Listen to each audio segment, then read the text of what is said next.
Please welcome Mayor Quentin Lucas, Congresswoman Sharice Davids, and Congressman Emmanuel Cleaver. Around on the bus riding to work each and every day. The waits could be long on a cold day. The quarters it cost to ride at the time could add up to taking food off of that kid's table. But she kept riding to build opportunities for herself and her family. That woman was my mother. That family was my family. But that story is just one story of hardworking American families in Kansas City, in the suburbs, in the country, and in every state. Infrastructure, you see, isn't about objects, it's about people. Thank you. The Kansas Citian looking to find the job that helps them reach the middle class.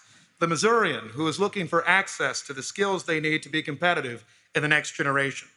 And the president's bill, supported by my congressman and forever my mayor, supported by a congresswoman who knows the story of a hardworking mom who always believed in her, even when others may not, and supported by a bipartisan consensus of Americans across the country, will launch more success stories, build more good-paying union jobs,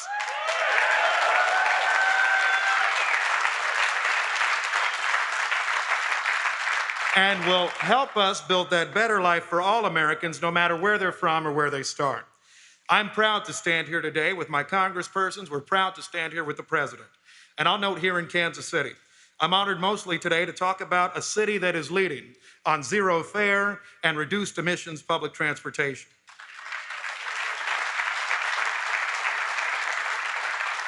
In early 2020, Kansas City became the first major American city to implement a permanent zero fare transit initiative, making all public transit fare-free and putting thousands of dollars, $2,000 per person, back into the pockets of hardworking men and women in Kansas City.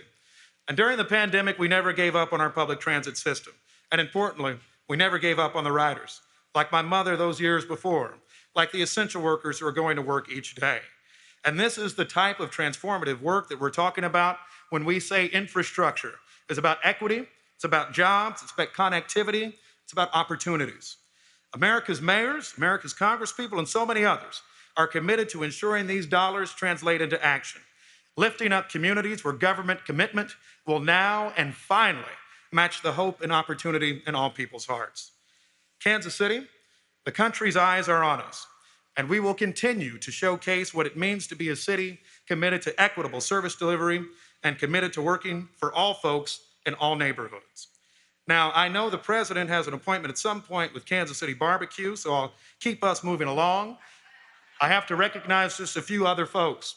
Every sign today was printed in-house in Kansas City, Missouri, with good union labor of Local 500, and I'd like to thank everybody in Public Works, KCATA, Fire Department, the Police Department, every worker in Kansas City. Let's give them a round of applause as well.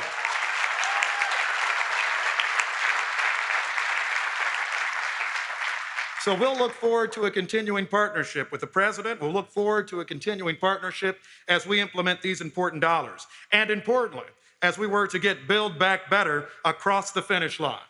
We look forward to having the president back for more celebration, but more than anything, I want to say God bless you all this holiday season. Thank you all for being part of this implementation, and let's have a wonderful time welcoming the president. I want to make sure now that I turn it over to somebody who's very special to me, somebody I met in school some years ago, and somebody who was a star then and whose star has continued to rise. An outstanding representative for the people of Northeast Kansas, and I will say for the people of America. Ladies and gentlemen, Congresswoman Sharice Davids.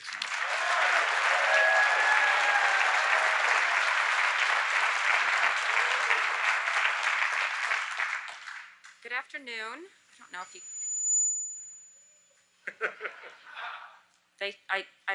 I thought there would be a little box. Well, good afternoon, everyone. I'm Sharice Davids. I represent the Kansas 3rd Congressional District. Thank you all so much for being here.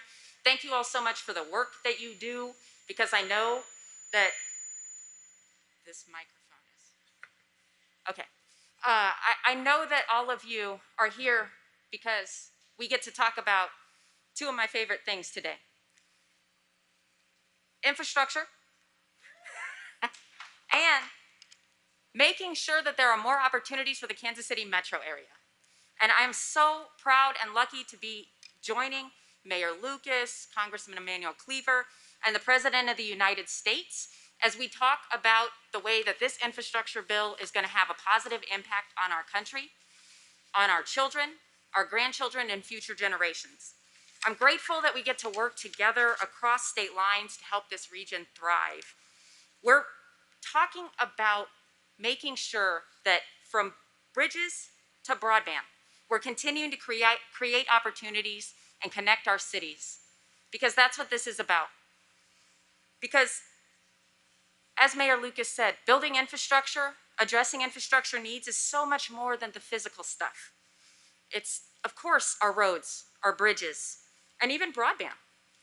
It's infrastructure is everyday systems that help us get to where we need to go, that keep us healthy, get us to places of recreation, get us to our jobs. And I know that when we're talking about this stuff, whether it's safety on a highway like Highway 69 or access to high-speed internet in all areas across Kansas and Missouri, both urban and rural, if we aren't investing in those systems, we're going to pay the price. And it's not just potholes and longer bus stop waits, but those are, I know folks have felt those. But it's not just that. It's the impact that we feel when decades of underinvestment happen on our economy. And right now, we're in the middle of addressing a huge economic crisis that was brought on by a generational pandemic. And I know it's been hard, so I really appreciate all of you who I know are some of our frontline workers, folks who have literally kept our cities moving. So thank you all so much for the work that you've been doing around that.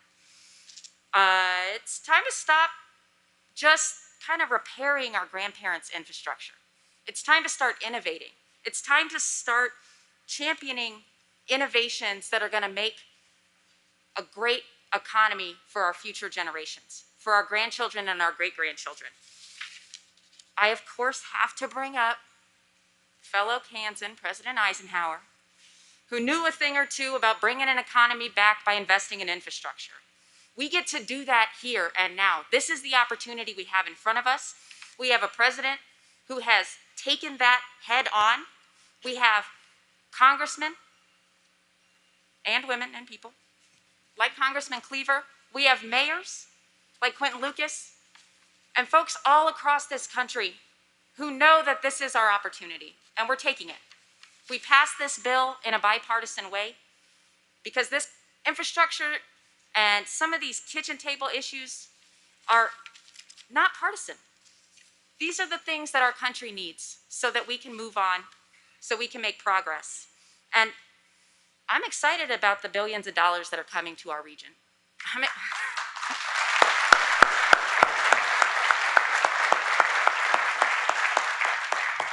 And I'm proud to work with the folks who are here today, so many of you, and of course, Congressman Cleaver and I, who are always meeting and FaceTiming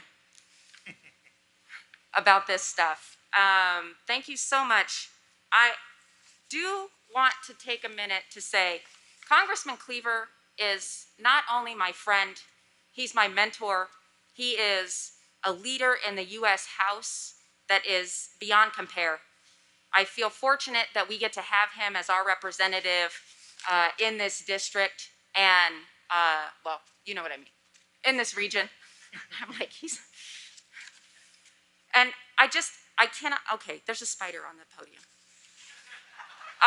This happened at the last infrastructure. I'm not kidding. I'm so sorry.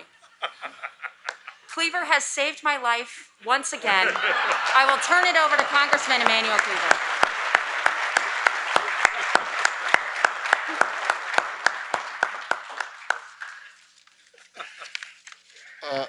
I actually do know how to FaceTime. I know my children wouldn't believe it, but I do. It's been just about a year ago, back in February of last year, when Senator, Secretary of State, Ambassador John Kerry and I rode from one end of Iowa to the other, campaigning on a blue bus for Joe Biden. In Cedar Rapids, Iowa, a person asked me, I won't give the name, why would you endorse Biden this early? And it was clear then, and it's clearer now. I explained that when I was mayor, I was waiting for the infrastructure ship to come in, year after year after year after year. And then I went to Congress waiting for the infrastructure ship to come in, year after year after year. And I knew, based on how he campaigned, that infrastructure was going to be something that a President Joe Biden would push and get through. And I also realized that one of the ways to get that ship in is to swim out and help pull it ashore. And that's what I did in Congress, along with Sharice Davids, helped pull it ashore. Even though I had to stand alone in Missouri as the only person from Missouri in the House to vote for this. And I'm proud, it's one of the proudest votes I've ever taken.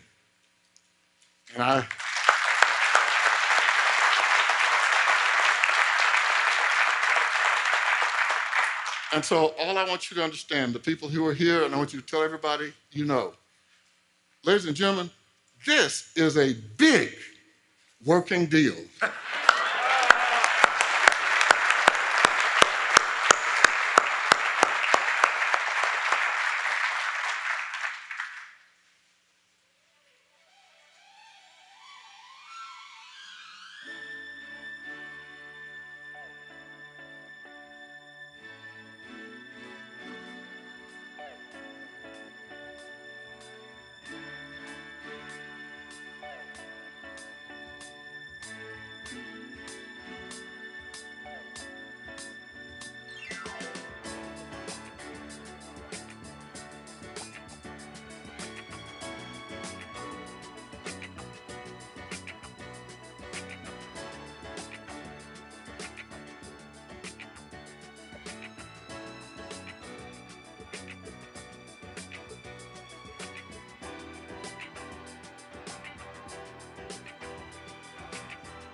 Please.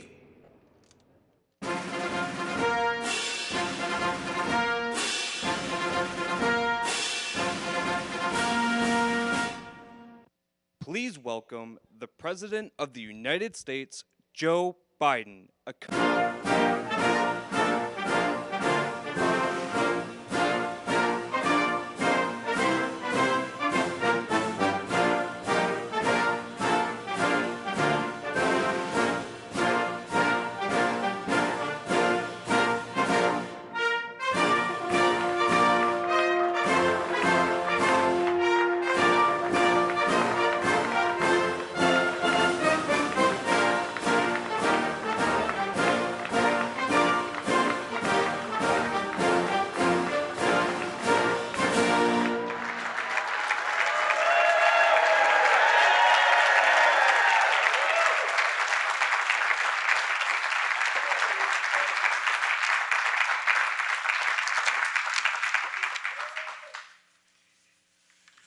Good afternoon. I'm SQ Jackson, a proud member of ATU 1287 here in Kansas City.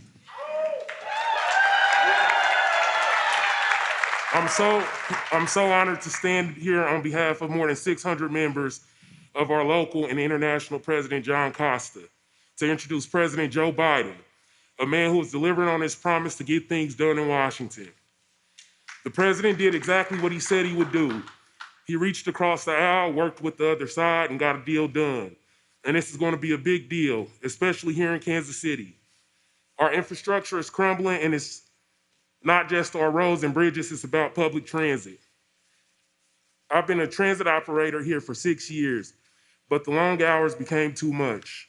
I have 3 children aged 5, 6, and 12, and needed to be home more, so I recently transferred to maintenance department, where I could work 8 hours, go home for baseball games, basketball games, and just be a dad. We have 2 electric buses here at the KCATA, and with the infrastructure bill, I'm sure we'll be getting many more. Soon our entire fleet will be electric, and I want to ensure that I have the skill set to fix and maintain these vehicles. Thankfully, thanks to the Biden team, the bill sets aside $500 million for training. The transit systems must use this money for workforce development for people like me. It's a really big deal.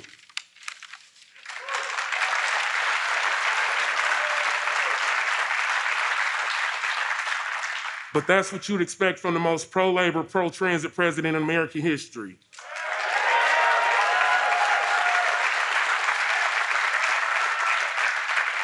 Since January, he's brought hope, compassion, and leadership to the White House. He brought America back just in time. Ladies and gentlemen, please welcome the President of the United States and former school bus driver, Joe Biden.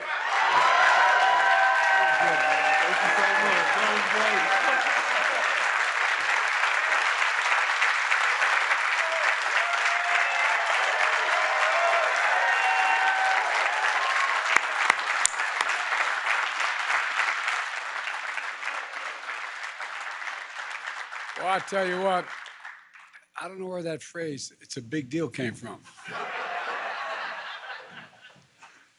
If anybody remembers that, which you seem to all remember,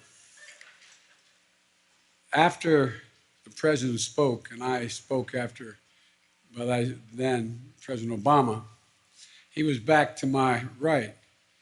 And I went back and I made sure I was talking on his left ear because he was down the hallway. And I whispered what I said. How in God's name anybody heard it, I have no idea. And I shouldn't waste your time and tell you this, but we were going to go from there over the Department of Transportation. No, excuse me, Department of Education. And I walked out the back and got in a presidential limo on the driver's side, the back seat. The president, he was already in there, and he was laughing like the devil. He was almost hysterical. I said, "What's so damn funny?" And he told me. And I said, "You're just lucky my mother's not alive. I'd be one dead man." Look, before I begin, I'd like to say a word about a friend of mine who we lost this weekend. Man, a few hours west of Russell, Kansas, came from an hour not far from here, Russell, Kansas. A lot of Americans today remember Bob Dole as a presidential candidate, but for families he represented across the border, he represented Kansas for 36 years. And for those like me who had the honor of calling him a friend, Bob Dole was an American giant, a man of extraordinary courage, both physical and moral courage, a war hero who sacrificed beyond measure, who nearly gave his life for our country in World War II, among the greatest of the great generation, a leader of honesty, decency, and good humor. The same qualities that made him such a cherished friend to me and my wife, Jill, and so many others through the years. We didn't agree on everything, but I always admired and respected him and his willingness to work with anyone, any party, when it mattered most. And our nation owes Bob Dole a debt of gratitude for the remarkable service and a life well lived.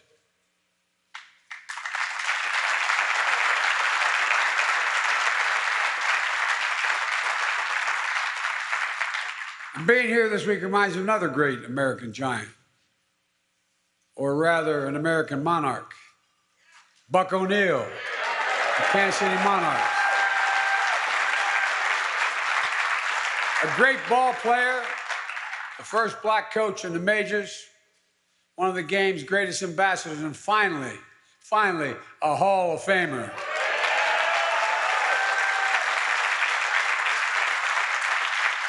Now, if the sun's shining a little brighter on Kansas City this week, it's because Bob and Buck are up there sharing a laugh with one another.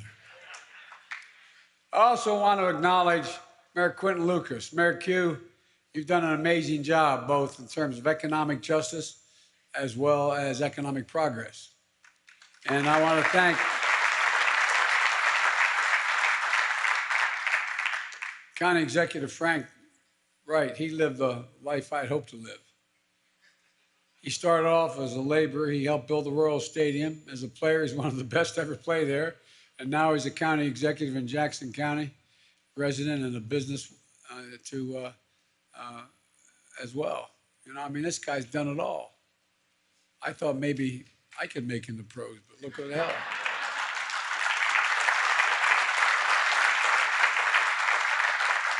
I actually was foolish enough to ask Floyd Little whether he could get his, he was a friend of mine at Syracuse, if he could get his agent to see if I could walk on.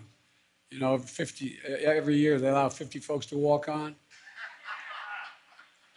Well, guess what? He said, he came back to me laughing. He said, my agent said they're afraid if they let you walk on, they'd have to just carry you off. Look, the infrastructure law I signed Thanksgiving would not be possible, and this is not hyperbole, without the leaders here today. Congressman Emanuel Cleaver was a great mayor, a significant leader in the House. Before he was both those things, he was a pastor. And he saw a highway cut through the neighborhood many of his congregants call home. So he knows that we need to build our infrastructure the right way, not just build it, but build it the right way. He also is a big reason Kansas City is adding electric buses to this fleet. Zero fare, zero emissions. Congressman, great idea. Great idea. And Congresswoman Sharice Davids, there is no stronger advocate for infrastructure investment in the United States Congress that I've ever met anyway. And as Vice Chair of the House Transportation Infrastructure Committee, your leadership was key in getting this passed. So I want to thank you. There you are. Thank you, thank you, thank you. I also want to thank somebody else, Roy Blunt. He couldn't be here today, but he was an important part of the bipartisan effort to get the infrastructure passed. And that's what we're here about. We're here talking about rebuilding America, investing in America, building a better America. In the coming weeks, I'm going to be traveling all over the country, and so will Vice President Harris, my cabinet, and folks throughout our administration. Our Building a Better America tour is going to give us a chance to meet people where they work, and hear what the communities that they live in, what they need, hear firsthand, and showcase how our bipartisan infrastructure law, which has changed their lives for the better, came about because we worked together. We can learn more about this law and what it means for your community. Go to build.gov. Look, the better part of the 20th century, we led the world by a significant margin in our willingness to invest in ourselves, We invested in our infrastructure. We invested in research and development, in our roads, highways, bridges, ports, airports, the arteries of the nation allow commerce to function smoothly and move swiftly. And we invested in our people. We gave opportunity. We're among the first to provide access to universal education and high school education at the beginning of the 20th century, which put us in the forefront of leading the rest of the world. We invested to win the space race, and we won it. We led the world in research and development, led the creation of the internet. But we know that China and the rest of the world are catching up, and in some respects, actually moving beyond us. We're also going to reinvest in our country and our people to reclaim our leadership to create millions of jobs by building a better America with the best infrastructure in the world, built overwhelmingly with prevailing wage, union.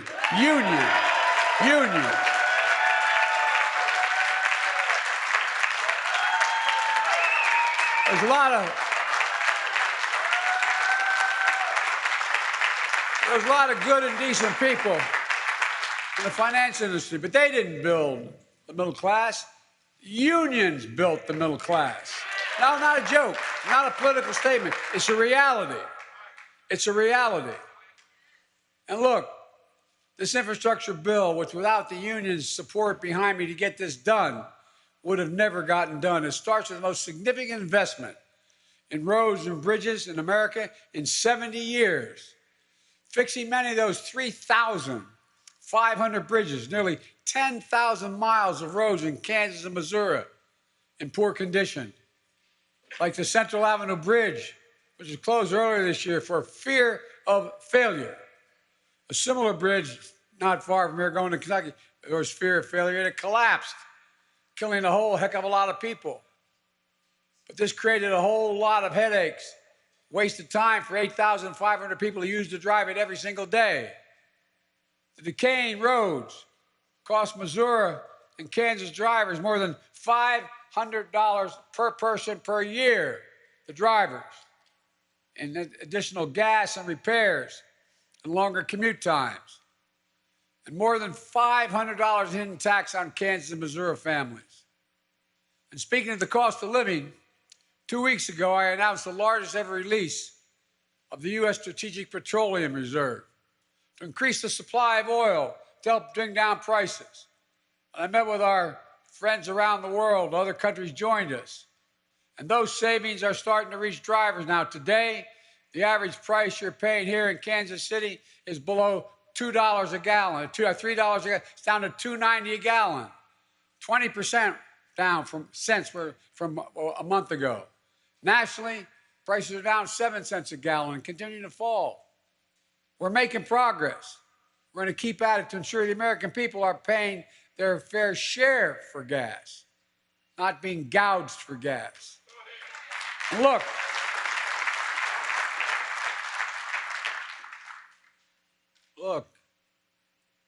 as man said, we're in a situation where we've known that our infrastructure had problems for a long, long time.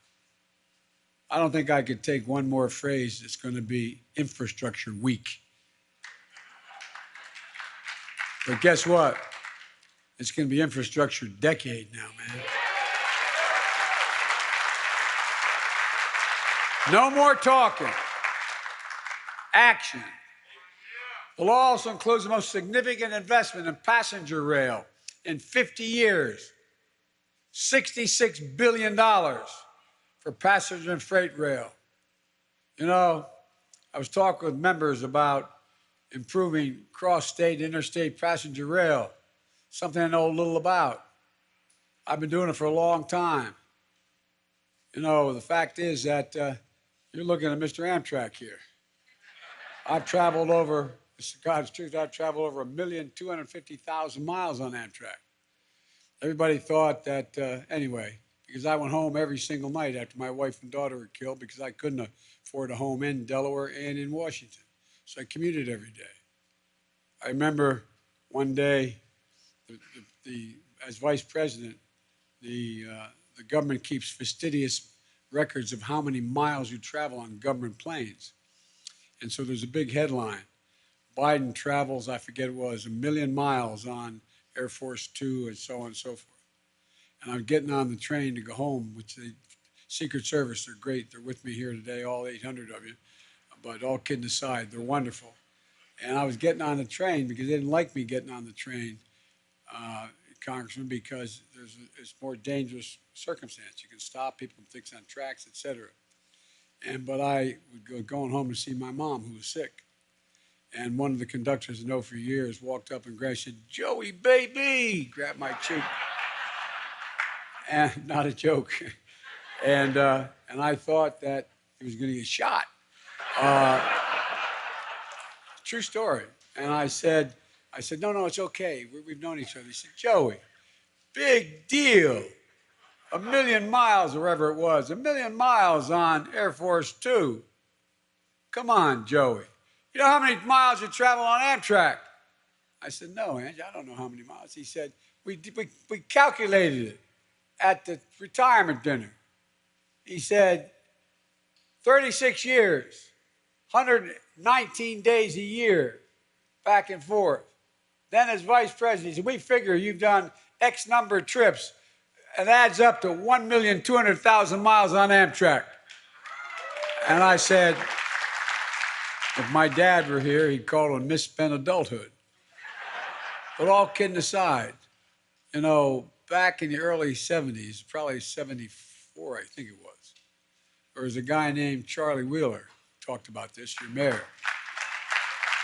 Seriously. There's no reason why it should be 2 hours faster to drive from Kansas City to St. Louis than take a train. No reason. All the data shows that if you get from point A to point B at a faster rate by rail than by automobile, you'll take the rail. And guess what that does? First of all, it's safer, but secondly, it's going to save over time millions of barrels of oil. Millions of barrels of oil because it's electric.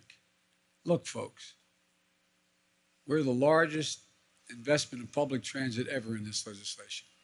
It means replacing buses that are past their useful life, switching from diesel to electric, getting more people where they're trying to go more safely, faster, cleaner, like what you're doing here with your zero fare and zero emission buses.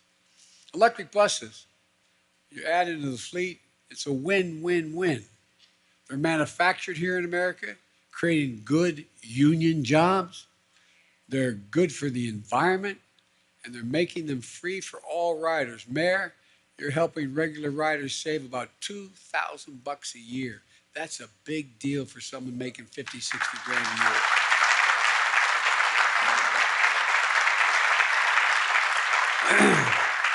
An infrastructure law means more projects like the extension of the Kansas City streetcar, so you can connect Union Station with UMKC and everything in between. It means students can easily get to internships and jobs in downtown core. It means families can get to restaurants, stores, the plaza, to read the riverfront, to catch the Kansas City Current game at the new stadium, the first stadium, by the way, I might specifically point out, specifically built for women's soccer.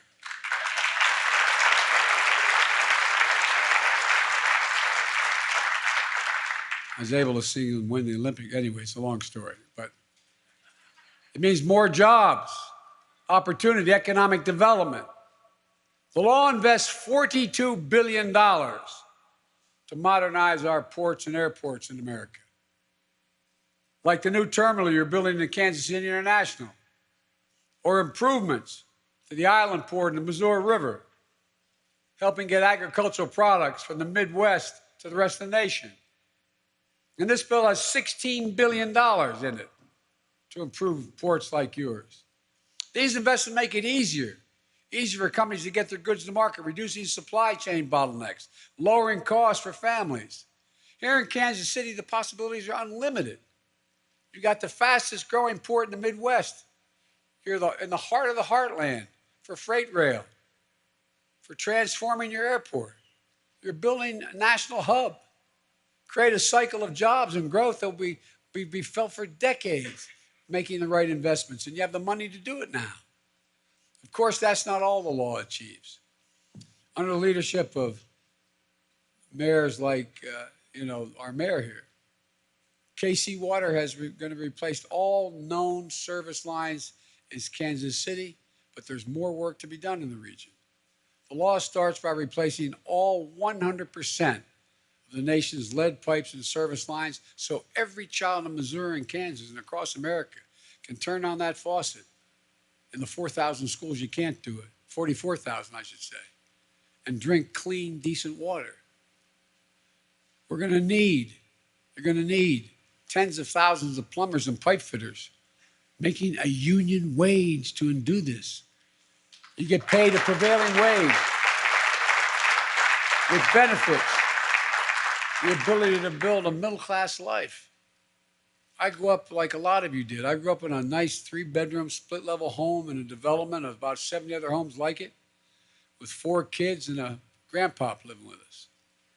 But I remember every time something would happen, my dad, I remember when he lost his health insurance company, you could tell the walls were thin, how upset he was that night, just rolling in bed.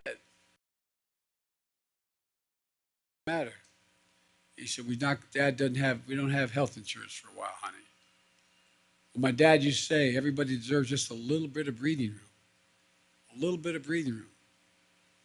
This law is going to make high-speed internet affordable and available everywhere in America, creating jobs, deploying those broadband lines. Across the high-speed internet, access to high-speed internet unlocks opportunity everywhere. It allows farmers in Kansas to use precision agriculture to improve their yields, or a doctor in St. Louis to have a remote checkup with a homebound cancer patient. Today, roughly 1 of every 4 Missourians and 1 out of every 6 in Kansas don't have high-speed internet in their home. In some places, there's no broadband infrastructure at all. This law will make high-speed internet affordable and available everywhere in Missouri and Kansas, urban, suburban, and rural. In the 21st century in America, no parent should have to do what many had to do last semester, and that is sit in the parking lot of a fast food restaurant so their children could use the internet to get their homework done. This is the United States of America, for God's sake. This law also builds out a resilience against extreme weather events fueled by climate change. Nationally last year, extreme weather events cost this country $99 billion. And I toured most of it. I was out in California. You know, more forests burned to the ground, than the entire square mileage of the state of New Jersey from the Cape all the way up to New York City, Long Island. That's how much we lost. And it goes on. Missouri and Kansas are no strangers to these effects. In fact, Missouri and Kansas were both in the top 10 states in the U.S. last year for power outages. Then Texas saw the massive blackouts last winter. Because you're on the Southwest power grid, you lost power too. This summer, you saw heavy storms close roads in Waverly, Kansas, cause flooding in St. Joseph to Columbia to Jefferson City. And when you think about the impact of more intense weather, more severe storms, none of us are ever going to forget the devastation in Joplin. In 2014, I went there to help reopen the rebuilt Joplin High School of Joplin. We never break. We never stop. We Americans always rebuild. And we will rebuild this country.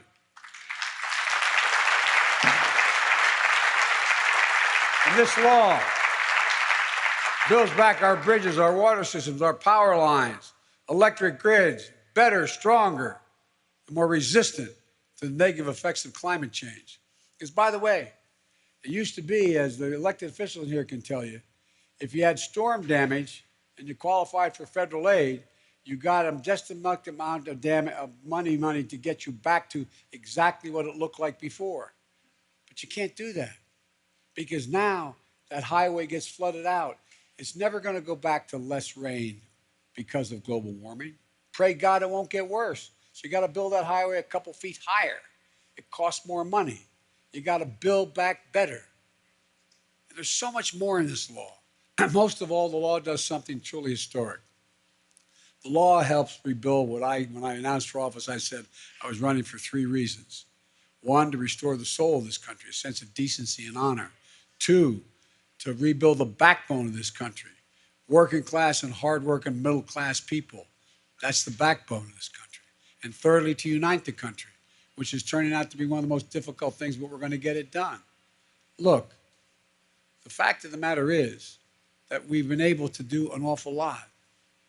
We've built America, and we've left behind so much for so long.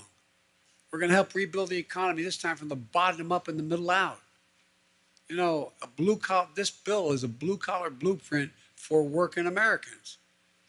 95% of the jobs created in the infrastructure bill don't require a college education. The only way this works is blue-collar Americans do the building. And the only way it ever worked, we're going to do it again. Mark my words, we're going to do this again. And the same goes my plan to build back better for our people. This bill is going to deliver, for example, universal pre-K for every 3- and 4-year-old in America. One study, the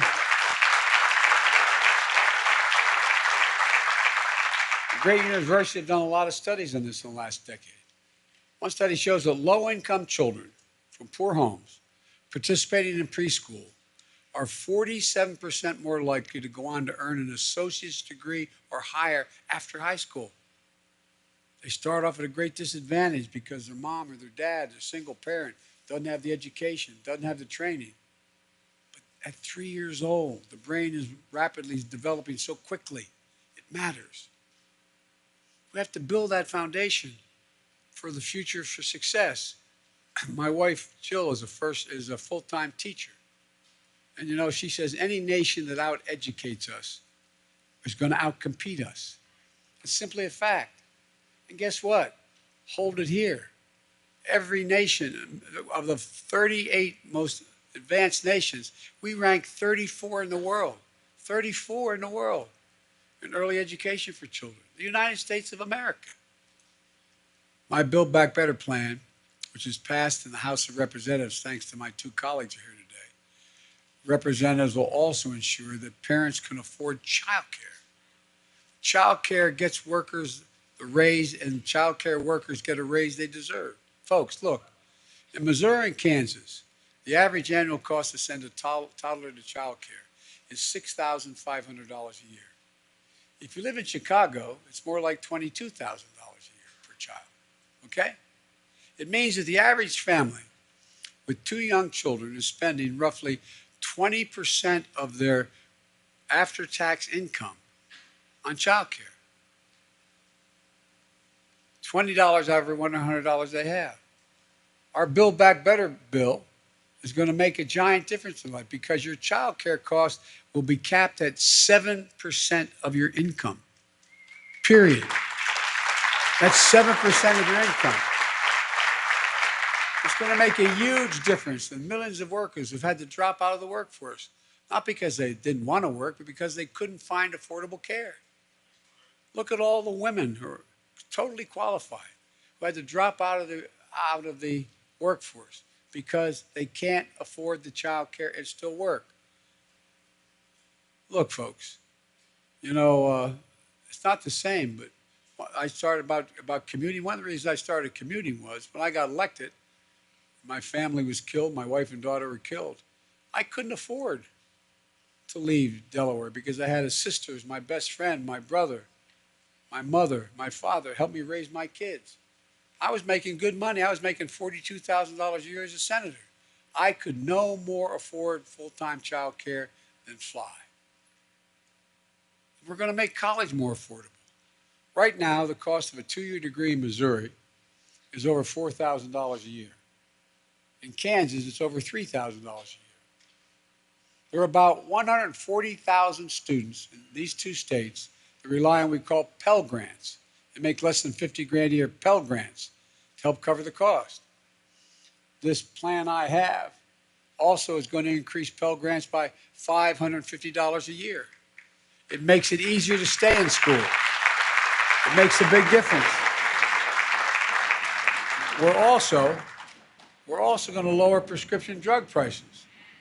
This week, I spoke to a young woman who told me the cost of insulin for her diabetes, she has type 1 diabetes, meant having to choose between rent, groceries, and medication. She said, relentlessly, without relief every day. So she couldn't do it. So she began to ration her supply of insulin. She ended up in a coma and almost died. Think about that. The difference between nearly dying and thriving is the cost of one drug that cost $10 to make years ago. Nothing's changed in it. That can cost consumers now $1,000 a month. Well, so if you're one of those Americans We're paying too much for insulin. My Build Back Better plan is going to change that too, because you're going to guarantee you pay no more than $35 a month.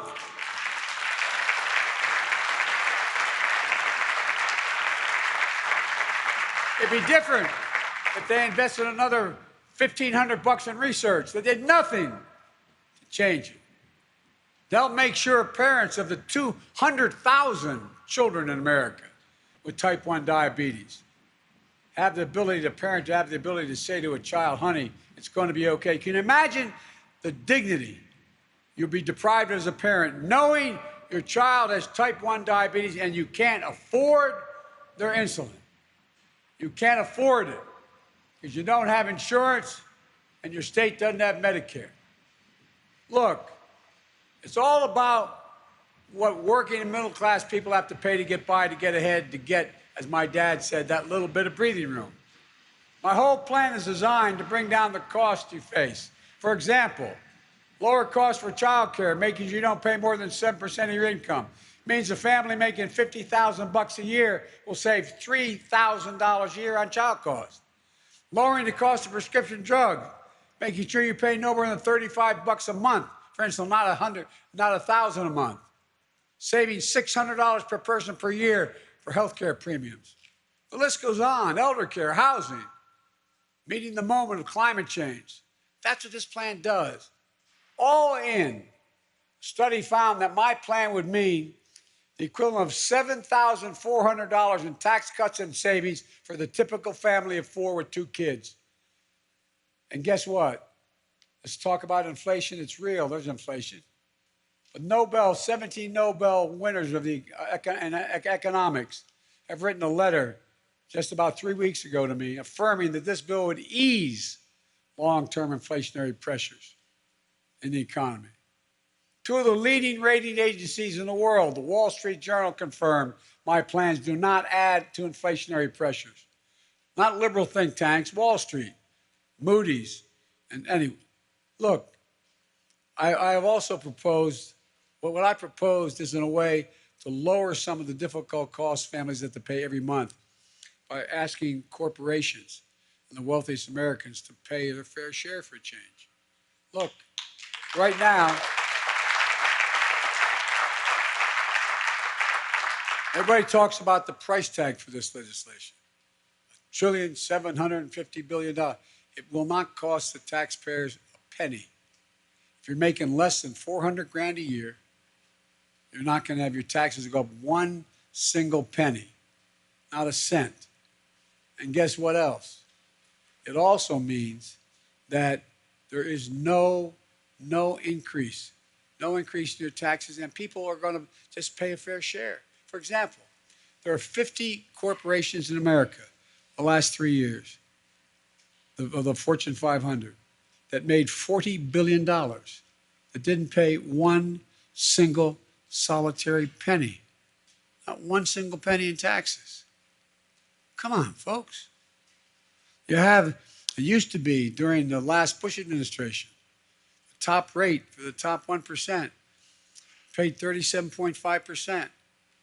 It got lowered to 36%. It doesn't have any impact. It just means whether or not they're going to have an extra swimming pool to the extra home. But all kidding aside, if you just take it from 36 back up to 37.5, it pays for every bit of preschool, and it pays for every bit of what we're talking about in terms of insulin. Now, what's better for American corporations? What's better for the wealthy? For a healthier nation, everybody being better educated, or having that extra amount of money that they already have a great deal of? I'm a capitalist. I have a good friend of Bernie's, but we disagree. I'm not a socialist. I'm a capitalist. You should be able to make $1 million or $100 million if you can, but pay your fair share.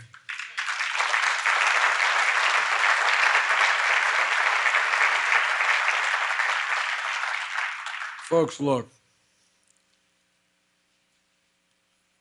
there's so much we can do, so many things that are within our power.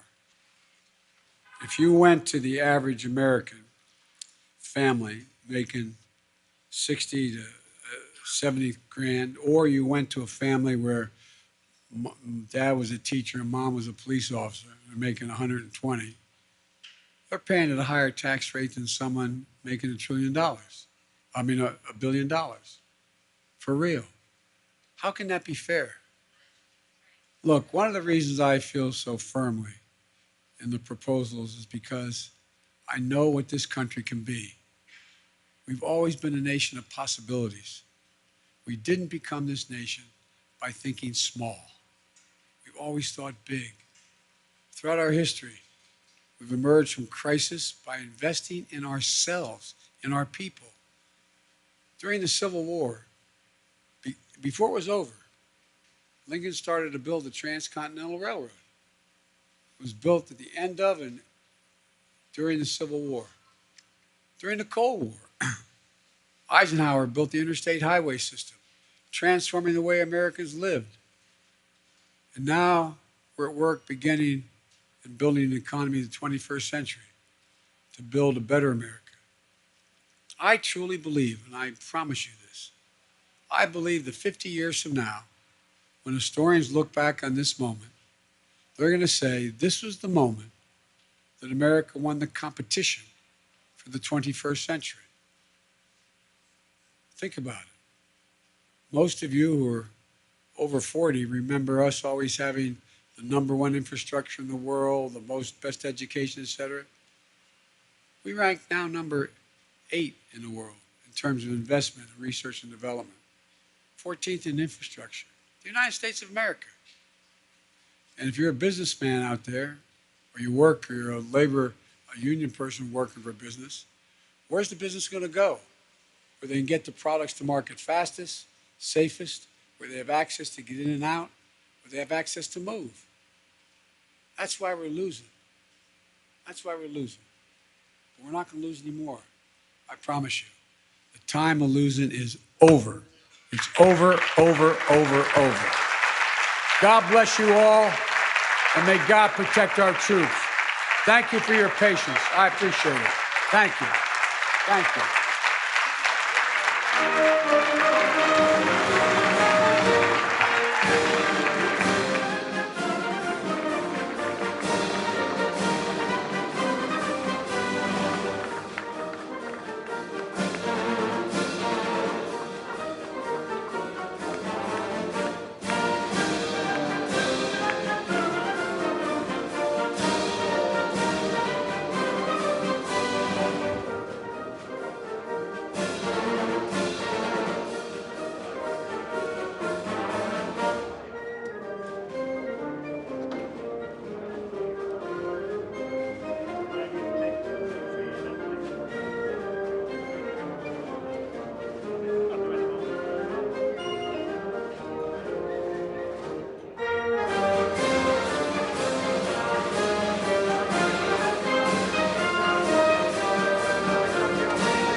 Are you guys going back?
back like